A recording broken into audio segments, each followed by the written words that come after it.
ये कहानी है एक ऐसे इंसान की जिसने गरीबी से शुरुआत की, एक छोटे से गांव से जहां उसे पूरी शिक्षा भी नहीं मिली। घर में आर्थिक स्थिति खराब थी। गांव से निकलकर नज़दीक के शहर में उसने बहुत छोटा काम शुरू किया। अखबार बांटने के काम से शुरुआत हुई और फिर एक कपड़े की दुकान पर सेल्समैन का काम किया। पर दिल में ख्वाहिश बड़ी थी, बड़े सपने थे। उसने सोचा था कि एक दिन मैं कपड़ा बनाऊंगा और एक फैक्ट्री शुरू करूंगा। सोचने में बड़ा असंभव सा सपना लगता है, पर इस इंसान ने लगातार मेहनत की और अपनी सच्ची लगन से इस सपने को पूरा कर दिखाया। आज मैं आपको ये कहानी दिखाऊंगा। इससे हम सभी को बड़ी प्रेरणा मिलती है।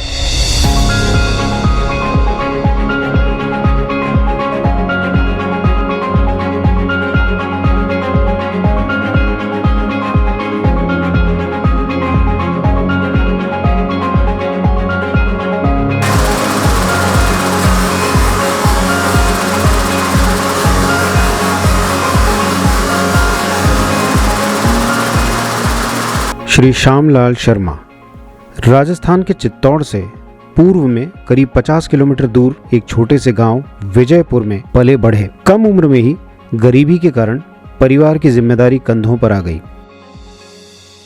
तब वे पास के शहर में काम की तलाश में निकल पड़े। कहते हैं कोई काम बड़ा या छोटा नहीं होता। शुरुआत में जीवन निर्वाह करने के लिए इन्होंने न्यूज़पेपर बांटने का काम किया। कुछ समय में इन्हें एक कपड़े की दुकान में सेल्समैन का काम मिल गया। यहाँ लोगों को कपड़ा बेचते हुए मन में इन्होंने दृढ़ निश्चय कर लिया था कि मैं भी एक दिन उद्योगपति बनूंगा और खुद कपड़ा मैन्युफैक्चर करूंगा। वे जानते थे कि इसके लिए बहुत सारे पैसों की ज़रूरत होगी। तब इन्होंने एक ट्रांसपोर्ट कंपनी में काम करना शुरू किया। 7 साल तक यहाँ बहुत मेहनत करके इन्होंने इस बिजनेस की बारीकियों को अच्छी तरह से समझ लिया और तब एक पार्टनर के साथ मिलकर इन्होंने अपना खुद का ट्रांसपोर्ट बिजनेस शुरू किया, रॉयल कैरियर के नाम से। मात्र 2 लाख रुपए के इन्वेस्टमेंट से शुरुआत की। चित्तौड़ और उसके आसपास का एरिया सीमेंट, फर्टिलाइजर्स और मार्बल का बहुत बड़ा हब है, इसीलिए यहाँ ट्रांसपोर्ट के लिए बहुत ज़्यादा काम होता है। इन्होंने इस अवसर को पहचान लिया था।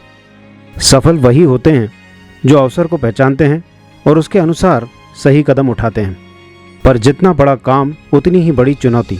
इन्हें भी कई चुनौतियों का सामना करना पड़ा। ट्रांसपोर्ट बिजनेस में उन दिनों कई तरह की चुनौतियां थीं। जैसे कई बार ट्रक वाले माल के साथ गायब हो जाया करते थे। इनके साथ भी ऐसा ही हुआ। एक बार एक ट्रक वाला पूरे माल के साथ नदारद हो गया, जिससे इनको भारी नुकसान हुआ।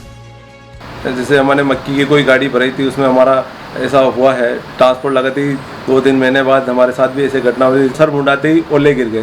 तो उसमें भी अपने को हमेशा सजग रहना चाहिए। बहुत कम इन्वेस्टमेंट के साथ बड़ी मुश्किल से बिजनेस शुरू किया था और शुरुआत में ही इतना बड़ा नुकसान उठाना पड़ा। ज़्यादातर लोग ऐसी स्थिति में हिम्मत हार जाते हैं, पर कहते हैं मन के हारे हार है, मन के जीते जीत। श्यामलाल जी ने हिम्मत नहीं हारी और हर चुनौती का समझदारी से सामना किया। बहुत जल्द इन्होंने अपना पहला ट्रक खरीदा, फिर दूसरा, फिर तीसरा और ये सिलसिला लगातार बढ़ता चला गया। बिजनेस लगातार एक्सपांड होता गया और इनकी टीम बड़ी होती गई। बहुत जल्द रॉयल कैरियर के और ऑफिस पास के शहरों जैसे उदयपुर, डबोक और मेघनगर में भी खुल गए। इनके भाई श्री अमित शर्मा और भांजे नीरज शर्मा का इन्हें पूर्ण सहयोग प्राप्त हुआ। 15 साल तक कड़ी मेहनत की और रॉयल कैरियर को लगातार नई ऊंचाइयों तक पहुंचाते रहे। पर शुरुआत से ही दिल और दिमाग में एक ही सपना पल रहा था कि एक दिन मैं भी कपड़ा बनाऊंगा। ट्रांसपोर्ट बिजनेस की सफलता के साथ इतने वर्षों की कड़ी मेहनत से इन्होंने एक बड़ा कैपिटल यानी पूंजी इकट्ठी कर ली थी और अब समय आ चुका था अपने सपनों को पंख लगाने का। बड़े काम को करने के लिए एक योजना के साथ साथ एक अच्छी टीम की जरूरत होती है। एक अच्छी टीम उन लोगों से बनती है जिनके लक्ष्य एक जैसे होते हैं। इनके परम मित्र श्री प्रवीण टाक और श्री संजय शर्मा, जो इन्हीं की तरह महत्वाकांक्षी और मेहनती हैं, इन्हीं की तरह एक फैक्ट्री शुरू करना चाहते थे।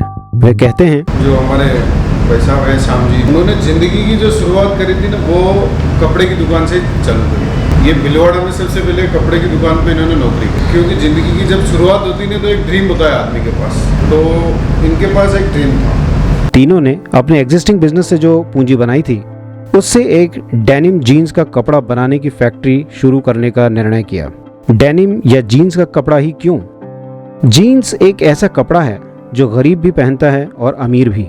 ये सिंबल है इस बात का कि किस तरह से ये गरीबी से उठकर यहाँ तक पहुँचे थे। इन्होंने जापान और जर्मनी से मशीन्स इंपोर्ट करवाई ताकि सबसे बेहतरीन डेनिम मैन्युफैक्चर कर सकें। टीम वर्क के बारे में इनके मित्र कहते हैं, संजय शक्ति कलयुग है, कलयुग में संगठन में ही शक्ति होगी।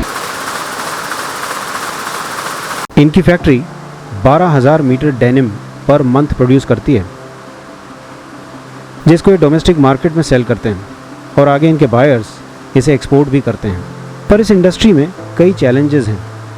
हर पल आदमी का टेस्ट बदलता है। जैसे आज आप एक जीन्स आपने खरीदी, आप दूसरी खरीदोगे तो उसमें कपड़ा चेंज चाहिए आपको, तो अब आप ये सोच लो कि भाई हमारे को कितना चेंज करना पड़ता होगा।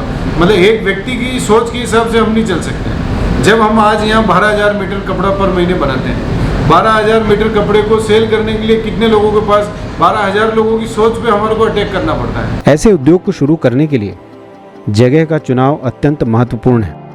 जिस जगह आप ये फैक्ट्री शुरू करना चाहते हैं उसके आसपास का इंफ्रास्ट्रक्चर बहुत इंपॉर्टेंट है। पार्टनरशिप में बिजनेस करते हुए कई तरह के कॉन्फ्लिक्ट्स यानी मतभेद हो जाते हैं। ये तीनों मित्र एक दूसरे के निर्णयों का सम्मान करते हैं और हर तरह से कंपनी को सबसे ऊपर स्थान देते हैं।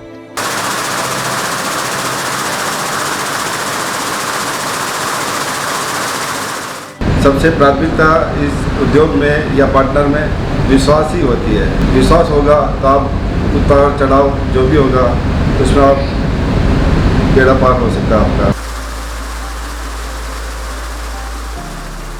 इस उद्योग में टिके रहने के लिए ये मानते हैं कि पार्टनर्स का आपसी सहयोग सबसे महत्वपूर्ण है। श्यामलाल जी बोलने में कम और करके दिखाने में विश्वास रखते हैं। स्वभाव से शर्मीले हैं, पर मन में सच्ची आस्था और श्रद्धा हमेशा से बनी हुई है। इन्हें देखकर ये विश्वास जागता है कि कोई भी व्यक्ति जिसकी इच्छा प्रबल है लगातार मेहनत करके सफलता की सीढ़ियां चढ़ सकता है और अपने सपनों को सच बना सकता है।